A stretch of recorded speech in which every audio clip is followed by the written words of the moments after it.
La primera canción está escrita cuando nuestro comandante en jefe leyó la carta de despedida del Che.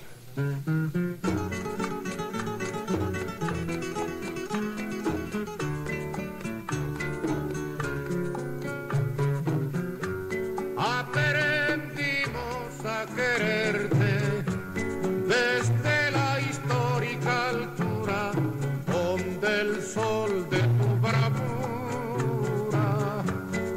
le puso cerco a la muerte. Aquí se queda la clara, la entrañable transparencia de tu querida presencia, comandante Che Guevara.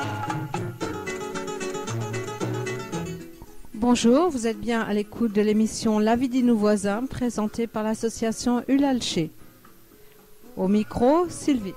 Y fuerte sobre la historia dispara cuando todo Santa Clara se despierta para verte. Aquí se queda la clara, la entrañable transparencia de tu querida presencia, comandante Che Guevara.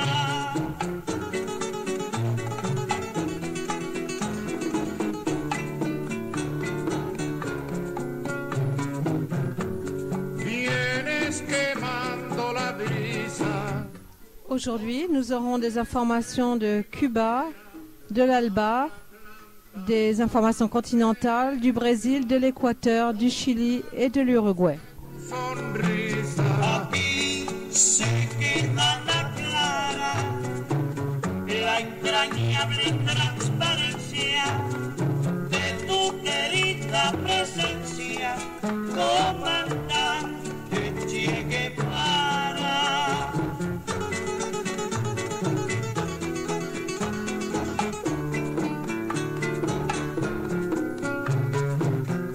Tu amor revolucionario te conduce a nueva empresa donde esperan la firmeza de tu brazo libertario. Aquí se queda la clara, la entrañable transparencia de tu querida presencia, comandante Che Guevara.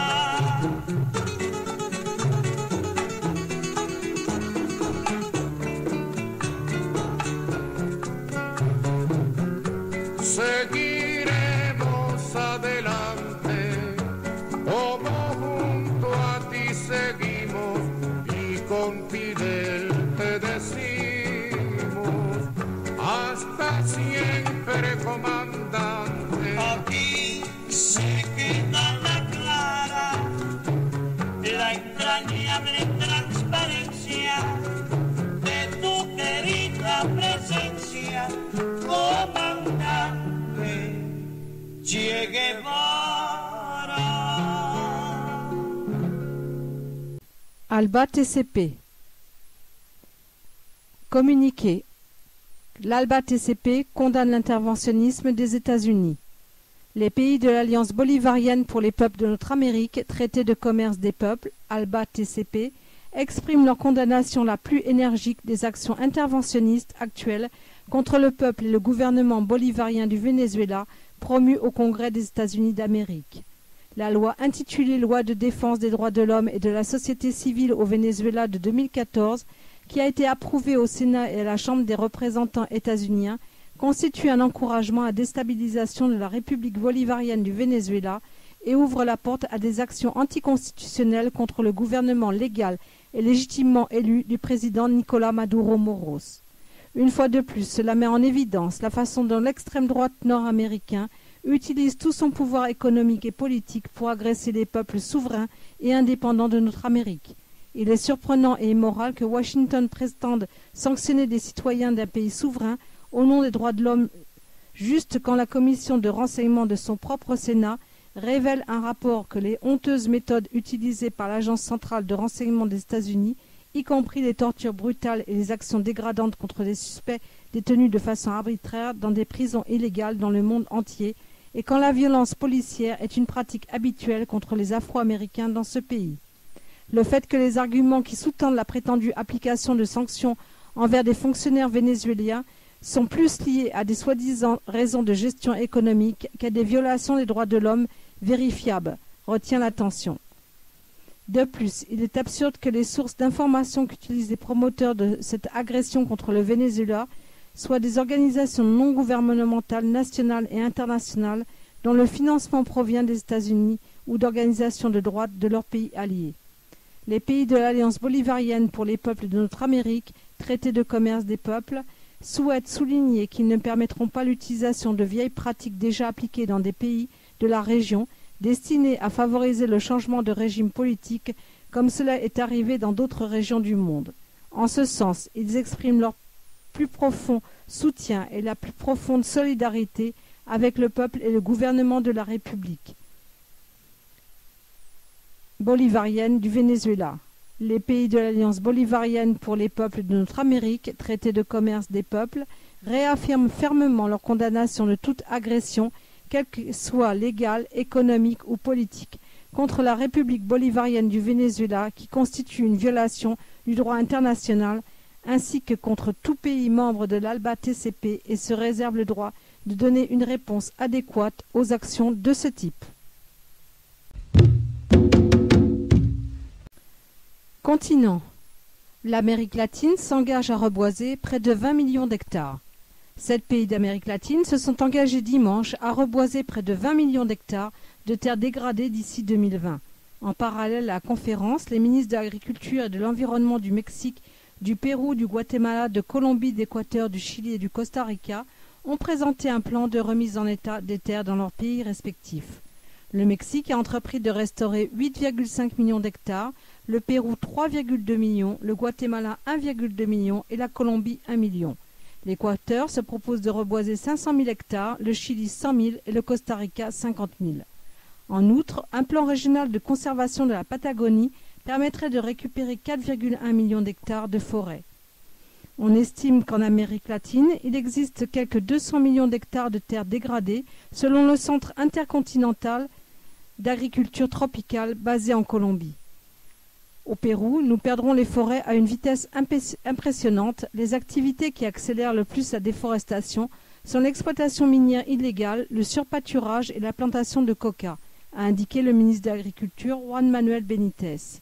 Nous devons envisager un reboisement productif et accéder à une agriculture de carbone neutre, a-t-il ajouté. Le ministère de l'Agriculture argentin, Roberto Delgado, a également exhorté à mettre un frein à la déforestation. Outre la récupération des sols, il est très important de cesser de perdre des hectares, a-t-il dit. Le compromis nommé Initiative 20x20 bénéficiera d'un soutien de 365 millions de dollars de la part d'investisseurs privés. Il vise à réduire les émissions de gaz à effet de serre générées par la déforestation et les changements dans l'utilisation des terres. Selon les experts, l'Amérique latine est l'une des régions du monde les plus vulnérables au changement climatique. Cuba. Discours commun au sommet de la CARICOM. Dans leur discours d'inauguration, les participants au 5e sommet de la Communauté des États de la Caraïbe et Cuba ont insisté sur les défis auxquels ce mécanisme d'intégration doit faire face pour lutter contre les maladies, le changement climatique, la pauvreté extrême, la sécurité financière, l'éducation et la crise alimentaire. Ils ont condamné l'injuste blocus exercé par les États-Unis contre Cuba, mis l'accent sur la nécessité de renforcer des accords économiques en vue d'échanges commerciaux justes et envisagé de développer la coopération en matière de tourisme et de transport.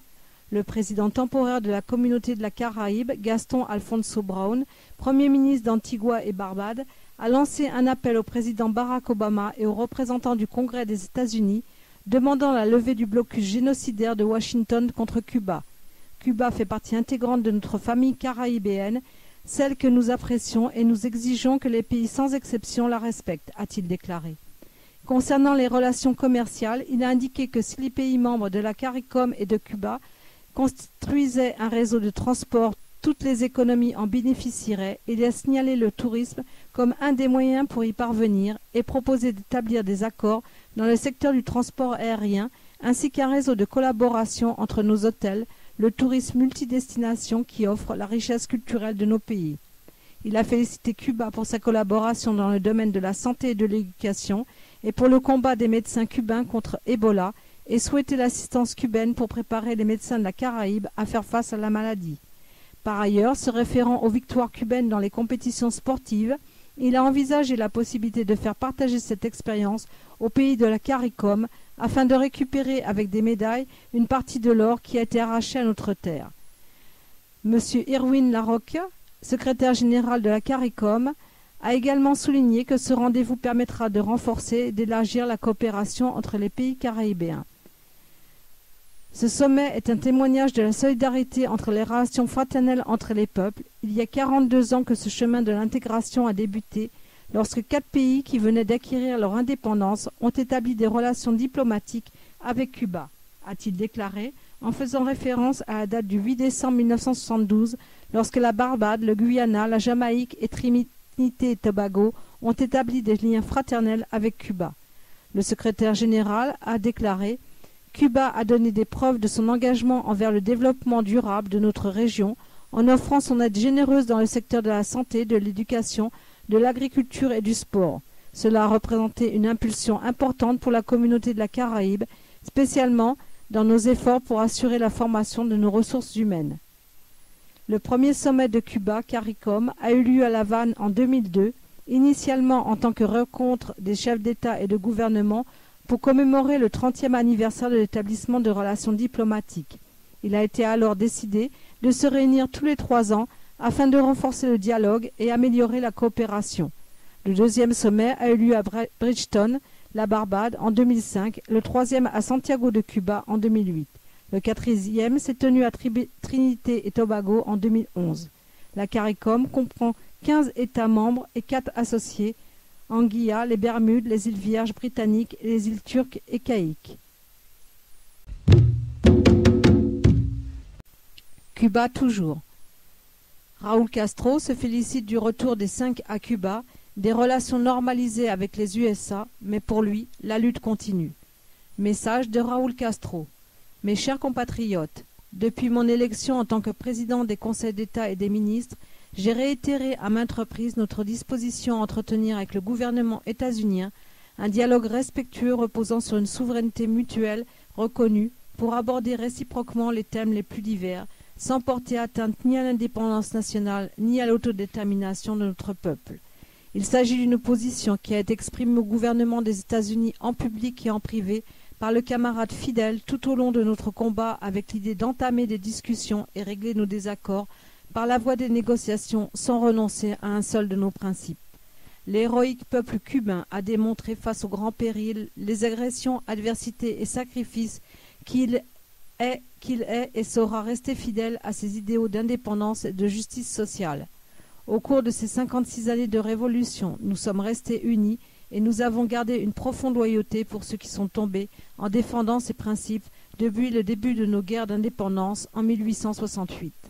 Maintenant, nous sommes en train d'œuvrer, malgré les difficultés, à l'actualisation de notre modèle économique pour bâtir un socialiste prospère et durable. À la suite d'un dialogue au plus haut niveau, y compris d'un entretien téléphonique que j'ai eu hier avec le président Barack Obama, nous avons pu avancer dans la résolution de certaines questions de premier ordre pour les 2 nations. Comme Fidel l'avait promis en juin 2001, lorsqu'il a dit, je cite, « Ils reviendront. Aujourd'hui, ils reviennent dans notre patrie, Gerardo, Ramon et Antonio. » L'immense joie de leurs proches et de tout un peuple mobilisé inlassablement vers cet objectif s'étend aux centaines de comités et groupes de solidarité, gouvernements, parlements, organisations, institutions et personnalités qui pendant 16 ans se sont battus et donné corps et âme pour obtenir leur libération. Nous leur exprimons à tous notre gratitude la plus profonde. Cette décision du président Barack Obama mérite le respect et la reconnaissance de notre peuple. Je tiens à remercier et reconnaître le soutien du Vatican et tout particulièrement du pape François en vue de l'amélioration des relations entre Cuba et les États-Unis. Nous remercions également le gouvernement du Canada qui a facilité la réalisation du dialogue au plus haut niveau entre les 2 pays. À notre tour, nous avons décidé de libérer et de renvoyer aux États-Unis un espion d'origine cubaine qui était au service de ce pays. D'autre part, pour des raisons humanitaires, aujourd'hui, nous avons renvoyé dans son pays le citoyen nord-américain Alan Gross. De façon unilatérale, car telle est notre pratique, et qu'elle est conforme à nos lois, certains prisonniers qui intéressaient le gouvernement des États-Unis ont connu des remises de peine, d'autres leur libération. De même, nous avons convenu de la reprise de relations diplomatiques. Cela ne veut pas dire que l'essentiel soit réglé. Le blocus économique, commercial et financier nous causant d'énormes préjudices humains et économiques doit cesser. Bien que les mesures du blocus soient devenues loi, le président des États-Unis peut modifier leur application en vertu de ses compétences exécutives. Nous proposons au gouvernement états-unien l'adoption de mesures mutuelles en vue de l'amélioration du climat bilatéral et de l'avancée vers la normalisation des liens entre nos deux pays, conformément aux principes du droit international et de la Charte des Nations Unies. Cuba réitère sa disposition à maintenir la coopération dans les organismes multilatéraux comme l'Organisation des Nations Unies. Tout en reconnaissant que nous avons de profonds désaccords, principalement sur la souveraineté nationale, la démocratie, les droits de l'homme et la politique extérieure, je confirme votre volonté de dialoguer sur tous ces sujets. J'invite le gouvernement des États-Unis à surmonter les obstacles qui empêchent ou restreignent les liens entre nos peuples, nos familles et les citoyens des deux pays en particulier, en ce qui concerne les voyages, le service postal direct et les télécommunications. Les progrès atteints lors de nos échanges montrent qu'il est possible de résoudre beaucoup de problèmes. Comme que nous l'avons répété, il nous faut l'apprendre, l'art de coexister d'une façon civilisée avec nos désaccords. Nous aurons l'occasion de reparler de toutes ces questions ultérieurement. Je vous remercie beaucoup. Raúl Castro, président de l'État cubain. Brésil. La fin de l'amnistie réclamée 30 ans après la dictature. Le pays reconnaissait jusqu'à présent quelques 400 morts ou disparus pendant cette période noire, contre 30 000 sous la dictature militaire en Argentine et 3 200 au Chili pendant la junte du général Pinochet. Le Brésil est l'unique pays d'Amérique du Sud n'ayant jamais jugé ces crimes en raison d'une loi d'amnistie votée en 1979. Selon la CNV, il y a eu également des violations des droits des paysans et des indigènes et les 21 ans de régime militaire ont entraîné la mort d'au moins 8 350 Indiens victimes d'une politique d'État d'action ou d'omission qui créait les conditions favorables pour les expulser de leurs terres. Le travail de la commission a été salué mercredi par le secrétaire général de l'ONU, Ban Ki-moon, qui a demandé une diffusion la plus large possible de ses conclusions et recommandations. La Commission nationale de la vérité a été mise en place en 2012 par Mme Rousseff, 66 ans, une ancienne guérillera d'extrême gauche torturée et emprisonnée sous la dictature. Sa mission, enquêter sur les crimes du régime militaire. Nous respectons et rendons hommage à tous ceux qui ont lutté pour la démocratie, a déclaré la présidente Rousseff, sans pouvoir retenir ses larmes. Sans la vérité, les nouvelles générations et les familles de victimes continuent à souffrir comme si leurs proches mouraient de nouveau, a-t-elle ajouté. La CNV a entendu plus de 1100 témoignages, dont ceux de Mme Rousseff et des anciens présidents Luis Ignacio Lula da Silva et Fernando Henrique Cardoso, en 2 ans et 7 mois de travail. Ce travail a conduit à un rapport de 4400 pages, a indiqué le rapport de la CNV, Pedro de Abreu Dallari. La CNV a dénombré 377 agents d'État responsables de graves violations des droits de l'homme. Parmi eux, 8 militaires, présidents sous la dictature et tous décédés, depuis Humberto de Alencar Castelo Branco jusqu'au dernier João Batista de Oliveira Figueiredo, mais aussi des anciens ministres des forces armées, des diplomates et des policiers et même des médecins au service des tortionnaires. Prison illégale arbitraire, torture, exécution sommaire, arbitraire ou extrajudiciaire et occultation de cadavres constituaient les principales violations. Le rapport comprend divers récits de torture, comme celui de Marcia Baceto Paes, arrêtée en 1977. Outre les chocs électriques dans le vagin, l'anus et les seins, ils m'ont obligé à danser nu devant les policiers. Femmes violées et insultées, hommes castrés à froid, avortements provoqués par la torture, les prisonniers n'étaient plus maîtres de leur corps et étaient soumis à la domination totale de leurs tortionnaires. La CNV a estimé que l'application de la loi d'amnistie de 1979, qui avait permis le retour des exilés politiques au Brésil, mais garantissait aussi aux tortionnaires de rester impunis, était incompatible avec le droit brésilien et l'ordre juridique international. Ce sont des crimes contre l'humanité qui sont imprescriptibles et ne sont pas sujets à une amnistie, souligne la CNV qui demande la révision de la loi. Elle recommande aussi d'interdire les célébrations officielles militaires qui commémorent encore le coup d'État de 1964 et d'inclure des cours sur la démocratie et les droits de l'homme dans les académies militaires et policières.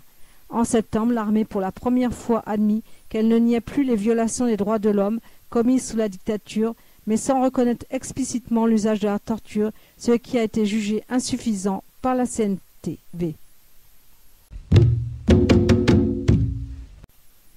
Équateur. Le cabinet Équateur-Colombie concrétise des accords dans la santé, la migration et les politiques commerciales. Les présidents de l'Équateur et de la Colombie, Rafael Correa et Juan Manuel Santos, ont signé la déclaration conjointe du troisième cabinet binational qui s'est déroulé dans le canton Rio Verde dans la province Esmeraldas. Avant de signer, les dirigeants ont informé de manière générale les accords conclus lors de cette réunion. En particulier, ils se sont référés aux questions de santé, migration, connexion aux frontières et politique commerciale. Le chef de l'État équatorien a expliqué que les accords signés lors de ce troisième cabinet binational renforcent les relations entre les pays frères. De cette façon, le travail se fait de manière unifiée pour le bien-être des habitants des deux pays et leur permet de travailler comme un seul peuple. Correa a déclaré que les deux pays partagent une partie de leur histoire et aussi quelques problèmes. Cette rencontre a donné lieu à de nombreux accords pour le bien-être des Équatoriens et des Colombiens, mais il reste encore beaucoup à faire et ce seront les grands défis sur lesquels ils continueront à travailler. Pour sa part, le président colombien a salué l'intérêt du président Correa de renforcer les liens entre les peuples frères avec l'exécution de ses activités. Santos a à nouveau souligné la bonne relation bilatérale qu'il a qualifiée comme la meilleure de tous les temps. Il a rappelé qu'il y a 20 ans, les liens entre l'Équateur et la Colombie étaient tendus. Maintenant, la situation est différente et on ressent une atmosphère de fraternité. Parmi les aspects que le président colombien a soulignés, la construction de la route Matera-Tumaco qui unira les deux pays le long de la côte. Il a également mentionné que 3 villages colombiens auront l'électricité pour la première fois grâce à l'apport qui viendra de l'Équateur. Il y aura 700 familles en bénéficiant. Un autre aspect noté par Santos est la collaboration du gouvernement équatorien pour que la Colombie parvienne à la paix. Sur ce point, il a affirmé que le soutien du président Correa a été essentiel et qu'il reconnaissait l'engagement qu'il y a eu afin de poursuivre ce rêve. Il a ajouté qu'en l'atteignant, son pays en bénéficiera et aussi l'Équateur parce que le conflit armé a touché le pays voisin. Lors de la conférence de presse, il a rappelé que lorsque secrètement il a raconté au président équatorien le projet de paix pour la Colombie, il lui a exprimé sa totale ouverture à collaborer et lui a dit que le bénéfice ne serait pas seulement important pour les Colombiens, mais pour toute la région. À la fin du discours, les présidents ont signé l'accord et ont annoncé qu'il y aurait davantage de cabinets où ils se réuniront pour discuter de questions importantes pour le développement des deux nations. Uruguay. Sur du papier à cigarette, la vie au gré de 4646 jours de prison. 13 ans en prison, soit 4646 jours, le récit du quotidien de Jorge Tiscornia, ex-guérillero emprisonné à partir de 1972 en Uruguay, tient sur du simple papier à cigarette, mais il est désormais inscrit au registre Mémoire du monde de l'UNESCO. Jorge, aujourd'hui âgé de 70 ans, en avait 27 quand il a été mis sous les verrous comme membre du mouvement de libération nationale Tupamaros, une guérilla radicale des années 1960-1970 à laquelle appartenait aussi l'actuel président de gauche José Mujica. Dès son arrivée en prison, son premier réflexe est de consigner son quotidien sur une petite feuille de quadrillé qu'il perd quelques mois plus tard lors de son transfèrement en janvier 1973 à la présidence au nom ironique de Libertad, avec la plus grande prison pour détenus politiques d'Amérique latine. Quand tu es en prison sans lumière naturelle, tu perds la notion du temps et au bout de quelques jours, tu commences à ne plus savoir quel jour on est, raconte-t-il. Plus qu'un journal intime, c'est un almanach qu'il constitue ainsi. Dans sa nouvelle prison où il arrive au premier jour de la dictature, Jorge Tiscornia sent qu'il va rester longtemps. Il continue alors son travail, cette fois sur du papier à cigarette, racontant son vécu personnel et les épisodes de sa vie carcérale. Les premières pages comptent ses souvenirs des mois antérieurs, puis vient la première lettre qu'il a écrite, la première visite, ou quand, après 9 mois, les gardiens l'autorisent à boire du maté, l'infusion typique de la culture uruguayenne. L'almanach a grandi avec le temps, avec la vie et les événements de la prison, se souvient Jorge. Et ce qui avait commencé comme le besoin d'enregistrer ce qui arrivait est devenu de plus en plus complexe avec l'apparition de plus en plus de choses. Au fil du temps, le récit au stylo noir se fait moins personnel, s'élargissant à un vaste portrait de la vie en prison. Les Guerriero y mentionne les vaccins, les films projetés, le comportement des gardiens, les maladies ou morts des compagnons d'infortune. Je crois que c'était une tentative de conquérir le quotidien, mais aussi de ne pas oublier ce qui se passait. Ces notes me servaient de guide, d'encre pour la mémoire, assure celui qui considère que cela n'a pas été des années perdues, mais vécues autrement. Au début, Jorge ne pense pas à cacher ses écrits. Mais en se rendant compte que ce qu'ils contiennent peut être censuré, il fabrique des sabots en bois creusant à l'intérieur d'un trou pour y glisser son journal parfaitement plié et enroulé de nylon. Je gardais les sabots pour me doucher et il était toujours contre le mur à la vue de tout le monde. Le 10 mars 1985 vient enfin le grand jour. Pendant que l'Uruguay revient à la démocratie, Jorge recouvre la liberté et il ne pense plus un instant à son journal intime. J'ai réintégré la société et tout est resté dans un sac pendant de nombreuses années. En 2000, alors qu'il se remémore avec d'anciens camarades des souvenirs de prison, il décide de vérifier grâce à ses vieilles notes toujours cachées dans ses sabots. Tout le monde a été surpris, dit-il, n'ayant jamais auparavant confié son secret, et j'ai jeté les sabots. Son histoire est parvenue au grand public en 2012, quand un autre ancien détenu, José Pedro Charlo, a réalisé le documentaire L'Almanach. Et ces petits papiers sont désormais inscrits au registre mémoire du monde de l'UNESCO, qui recense pour les protéger les documents historiques essentiels dans tous les pays. Une cérémonie a été organisée vendredi à Montevideo pour remettre à Jorge son certificat officiel. Pour l'UNESCO, ce document aux mains du gouvernement uruguayen, qu'il exposera au public dans les prochains mois, est la mémoire vivante de nombreuses années d'isolement qui révèle la force de la persévérance. Il est temps pour moi de le laisser partir, observe le philosophe Jorge Tiscornia, qu'il suive son chemin et serve à reconstruire une autre époque. Chili. GDF Suez va construire une centrale électrique au Chili. Nouveau succès pour GDF Suez en Amérique latine, le groupe français a annoncé mardi 16 décembre qu'il venait de remporter un appel d'offres pour la fourniture d'énergie au Chili. Le groupe a été choisi pour approvisionner en courant le réseau électrique du centre du Chili. Il doit fournir 5040 gigawattheures d'électricité par an à partir de 2018 et pour 15 ans. Pour produire l'électricité nécessaire, GDF Suez va construire une centrale électrique à Merillones, dans la partie nord du Chili, où arrive du gaz naturel liquéfié. L'investissement est évalué à $1 milliard, soit 800 millions d'euros. L'électricité sera ensuite acheminée du nord vers le centre du Chili grâce à une nouvelle ligne de haute tension de 600 km, ce qui nécessite un deuxième investissement de l'ordre de 700 millions de dollars, soit 560 millions d'euros. Ce projet d'un total de 1,4 milliard d'euros devrait aider le groupe tricolore à atteindre son objectif, dépasser l'italien Enel et l'américain AES, pour devenir le premier producteur d'électricité à capitaux privés en Amérique latine d'ici 3 ans.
Ainsi se termine l'émission La vie de nos voisins, présentée par l'association Ulalché. Au micro, Sylvie. Je vous souhaite de passer une très bonne fin de journée. À bientôt.